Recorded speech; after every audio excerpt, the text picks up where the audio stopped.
여러분이 아시는 것처럼 이스라엘이라는 나라는 솔로몬의 아들 르호보암 때에 북쪽과 남쪽으로 나뉘어졌습니다.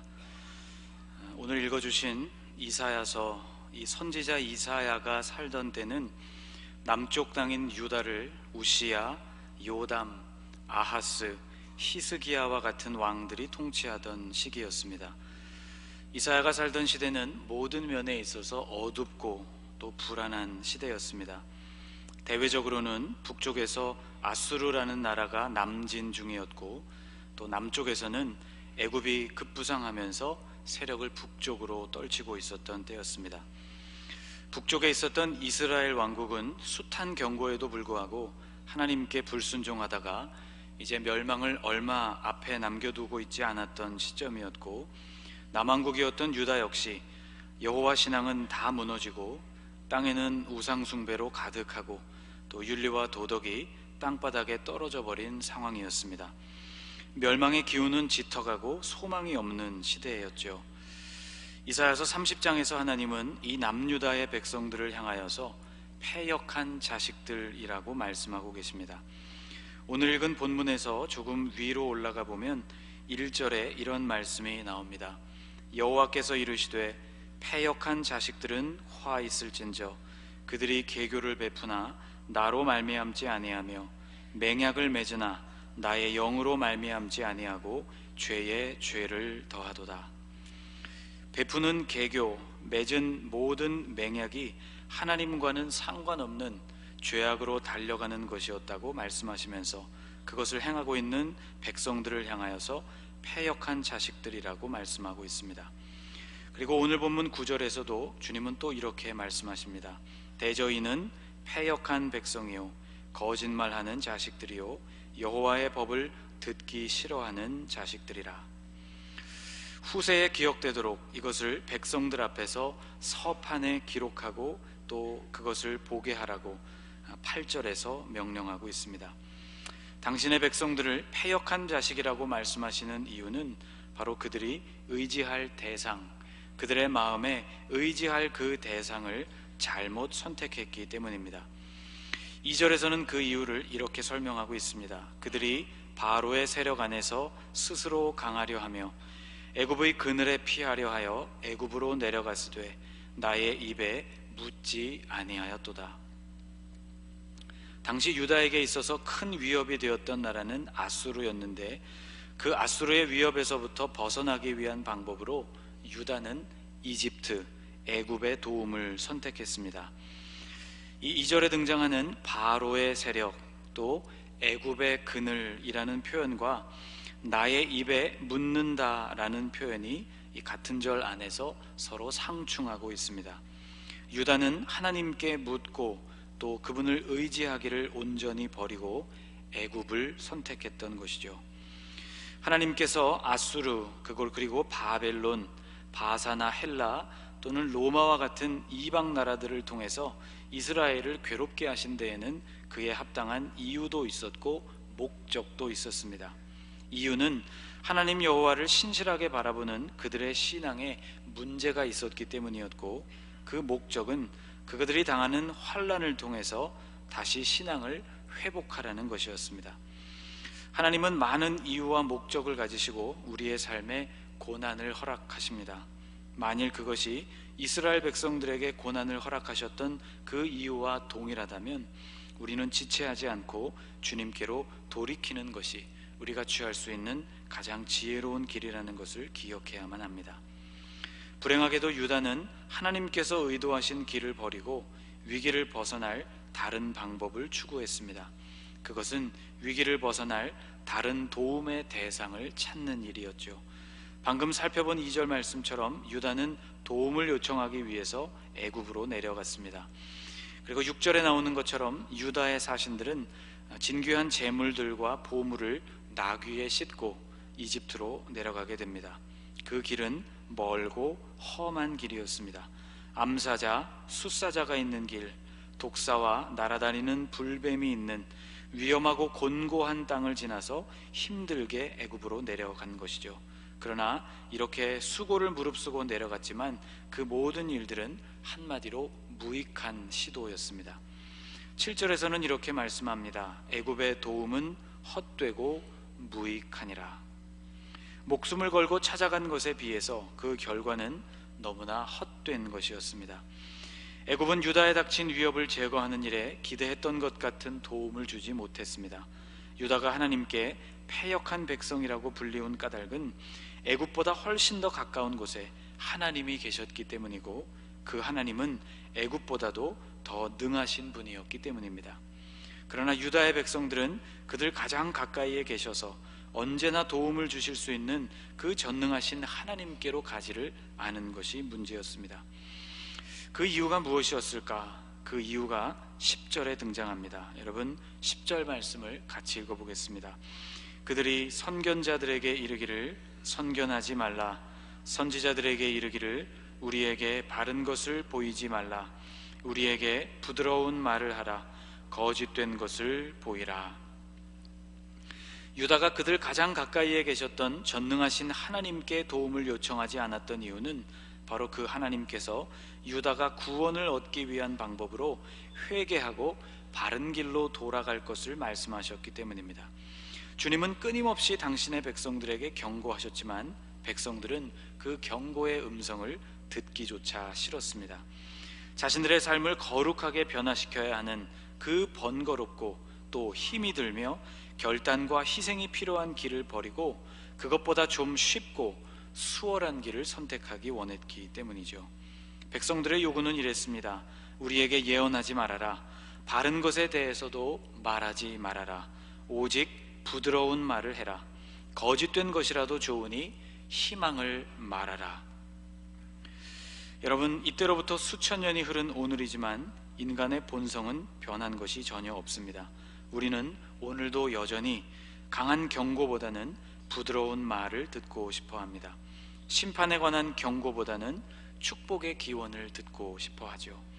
바른 것이어서 불편한 것보다는 거짓된 것이라도 편한 것을 원합니다. 성도들이 교회를 수시로 옮겨가는 이유도 여기에 있다고 생각합니다. 철새와 같이 이곳저곳을 떠도는 현대인들의 문제는 항상 내가 듣고 싶은 말을 찾는다는 것입니다. 이들은 내가 듣고 싶은 말을 들려주는 교회 공동체이면 그곳에 잠시 머물다가도 듣기 싫은 말이 들려오면 미련 없이 떠납니다. 이 교회는 나와는 맞지 않는다 하는 것이 그 이유입니다. 또 나와 잘 통하는 사람이 있는 공동체이면 그곳에 잠시 머물다가도 갈등이 생기거나 마음에 들지 않는 사람이 나타나게 되면 곧 다시 등을 돌리고 떠나갑니다. 여러분, 교회는 아직 완벽하고 거룩하며 완전한 공동체는 아닙니다. 하나님의 나라를 완성해가는 과도기적이고 매우 부족한 공동체이죠. 그러니 이와 같은 우리의 태도를 고치지 않는 한 우리는 우리와 꼭 맞는 교회를 찾는 일을 절대로 불가능할 것입니다. 세상에 그런 교회는 없기 때문이죠. 결국 이런 사람들은 심각한 영적인 편식을 통해서 공허함과 갈증을 계속해서 경험하게 됩니다. 방황을 멈추지 않는 한 영적인 성장도 건강한 신앙생활도 기대할 수가 없습니다. 하나님은 남유다의 모습이 마치 이와 같다고 말씀하셨습니다. 대저인은 패역한 백성이요 거짓말하는 자식들이요 여호와의 법을 듣기 싫어하는 자식들이라. 여호와의 법, 심령에 찔림을 주고 회개에 이르게 하는 그 말씀을 듣기 싫어서 부모를 버리고 새로운 부모를 찾아 떠난 패역한 자식들, 바로 이것이 유다의 모습이었습니다. 그들은 자신들의 삶을 개혁해야만 하는 번거로움을 원하지 않았습니다. 그들은 위기를 벗어나게 해줄 다른 대상을 찾았죠. 자신들의 귀에 듣고 싶은 말을 들려주는 대상을 찾아 그들은 떠나버렸습니다. 그러나 그들이 만난 결국은 패망이었습니다. 이스라엘과 예루살렘의 이 고집스러운 모습은 예수님이 활동하시던 시대에까지 거의 변함이 없었습니다. 주님은 당신을 계속해서 거부하는 예루살렘, 이스라엘 백성들을 향해서 이렇게 탄식하셨습니다. 마태복음 23장 37절에 기록된 말씀입니다. 예루살렘아 예루살렘아 선지자들을 죽이고 내게 파송된 자들을 돌로 치는 자여, 암탉이 그 새끼를 날개 아래에 모음같이 내가 내 자녀를 모으려 한 일이 몇 번이더냐. 그러나 너희가 원하지 않았도다. 이스라엘이 원하는 메시아의 모습은 이스라엘을 해방시키는 지도자의 모습이었습니다. 사람들을 결집시키고 위대한 능력을 발휘하는 리더로서의 모습을 그들은 메시아의 모습 안에서 꿈꾸었던 것이죠. 로마의 십자가 앞에서 무력하게 죽음을 맞는 예수님의 모습은 그들의 기대와는 너무 달랐습니다. 주님은 암탉이 새끼를 품는 것과 같이 그들을 품으려고 여러 번 노력하셨지만 선지자들을 죽이고 하나님께로부터 파송받은 이들을 돌로 치는 것과 같은 이스라엘의 못된 성품은 아직도 그대로라고 말씀하고 계신 것입니다. 듣고 싶은 것만을 듣고 보고 싶은 것만을 보려는 그들의 태도는 이미 딱딱하게 굳어져서 바꾸기가 어려웠습니다. 이스라엘이 마땅히 행해야 할 길을 하나님은 오늘 본문 15절에서 이렇게 말씀하고 계십니다. 주 여호와 이스라엘의 거룩하신 이가 이같이 말씀하시되 너희가 돌이켜 조용히 있어야 구원을 얻을 것이요 잠잠하고 신뢰하여야 힘을 얻을 것이거늘 너희가 원하지 아니하고. 이 15절 말씀을 가만히 들여다보면 주님께서는 돌이켜야 한다고 말씀하고 계십니다. 하나님을 등지고 다른 것, 엉뚱한 것을 향하여 있는 그 삶에서부터 돌아서야 한다는 말씀입니다. 또 하나님께서는 조용히 있어야 구원을 얻을 것이라고 하셨습니다. 고난과 위기를 벗어날 길을 찾기 위해서 하나님은 제쳐둔 채 다른 방법을 찾아서 분주하게 움직이는 삶을 멈춰야 한다는 말씀입니다. 또 하나님은 잠잠하고 신뢰하라고 말씀하십니다. 그래야만 하나님으로부터 힘을 얻을 수가 있을 것이라고 말씀하고 있습니다. 안타깝게도 유다는 계속해서 이러한 하나님의 뜻과는 어긋나고 있었습니다. 16절 말씀이 이렇게 이어집니다. 이르기를 아니라 우리가 말 타고 도망하리라 하였으므로 너희가 도망할 것이요 또 이르기를 우리가 빠른 짐승을 타리라 하였으므로 너희를 쫓는 자들이 빠르리니. 그들은 말하기를 지금은 잠잠히 하나님을 신뢰할 때가 아니라고, 빠른 말을 타고 가서 도움을 요청해야 할 때라고 말했다는 것이죠. 그러나 주님은 아무리 빠른 짐승을 그들이 탄다 할지라도 그들을 쫓아가는 대적들이 그들보다 훨씬 빠를 것이라고 말씀하십니다.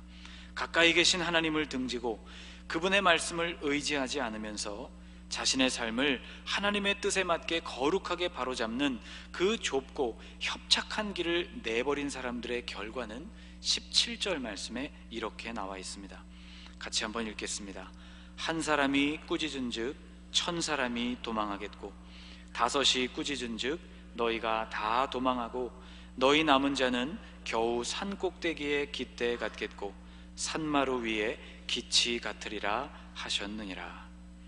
막아보려고 했던 위기를 만나서 결국 그들은 모두 흩어지고 말 것이라는 말씀.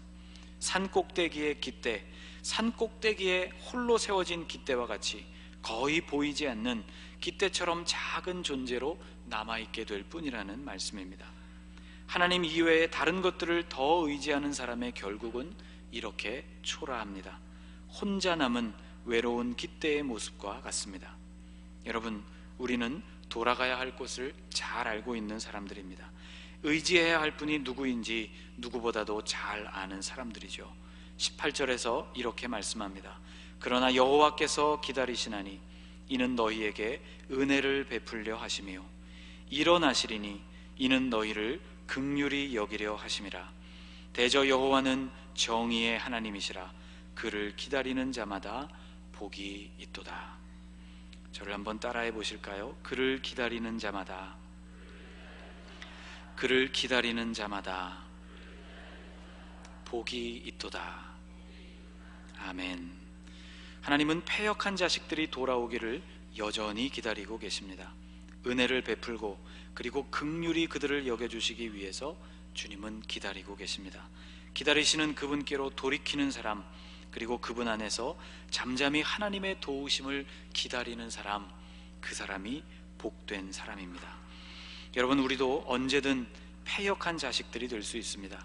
강한 경고보다는 부드러운 말을 듣기 원할 때, 심판에 대한 말씀보다는 축복의 기원을 더욱 원할 때, 바른 것이어서 우리에게 그것이 불편한 것보다는 거짓된 것이라도 편한 삶을 원할 때 우리도 충분히 패역한 자식들이 될 수 있습니다. 만일 우리가 이런 길을 걷고 있다면 우리는 속히 주님께로 돌이켜야 합니다. 돌이켜서 주님의 그 긍휼과 은혜를 기다려야 합니다. 분주하고 요란하게 움직이는 인간적인 움직임을 멈추고 주님 앞에 잠잠히 머물러서 주님의 말씀과 그분의 지시를 기다려야 합니다. 비슷한 시대를 살았던 다른 선지자 예레미야도 슬픔의 노래 예레미야 애가서에서 이렇게 고백했습니다. 기다리는 자들에게나 구하는 영혼들에게 여호와는 선하시도다. 사람이 여호와의 구원을 바라고 잠잠히 기다림이 좋도다. 오늘 본문 15절의 고백과 같은 맥락의 말씀이죠. 주 여호와 이스라엘의 거룩하시니가 이같이 말씀하시되 너희가 돌이켜 조용히 있어야 구원을 얻을 것이요 잠잠하고 신뢰하여야 힘을 얻을 것이거늘. 사랑하는 여러분, 위기와 고난을 만나셔서 분주하십니까? 빠른 말을 타고 도움을 구하러 가야 한다고 생각했던 유다의 백성들처럼 이 일이 빨리 해결되는 길이 무엇일까를 살펴보시느라 바쁘십니까? 여러분, 조용히 하나님 앞에 머무시기를 축복합니다. 잠잠히 하나님을 신뢰하며 기다리시기를 바랍니다. 주님의 약속대로 우리에게 구원이 임하고 주님의 힘과 능력이 우리에게 임하게 되어서 그 길을 지도하시는 주님의 세미한 음성을 따라 승리하는 저와 여러분의 삶이 되실 수 있기를 주님의 이름으로 축복합니다. 기도하겠습니다. 하나님, 우리와 가장 가까운 곳에 주님이 계시다는 것을 기억하기 원합니다. 그 주님은 전능하신 하나님이시라는 것을 우리로 알게 해 주옵소서. 위기와 고난을 만날 때 다른 곳에서부터 올 도움을 얻기 위해서 분주하고 요란하게 움직이는 일들을 멈추게 해주시고 오직 우리의 심령이 주님께로 돌이키게 하여 주옵소서. 주님 앞에 조용히 있는 법을 배우기 원합니다. 잠잠히 주님을 신뢰하는 사람이 되기를 원합니다. 구원을 얻고 힘을 얻는 길이 바로 그곳에 있음을 알게 하옵소서. 주님을 기다리는 복된 인생들이 될 수 있도록 오늘 우리를 붙들어 주옵소서. 예수님의 이름으로 기도하옵나이다. 아멘.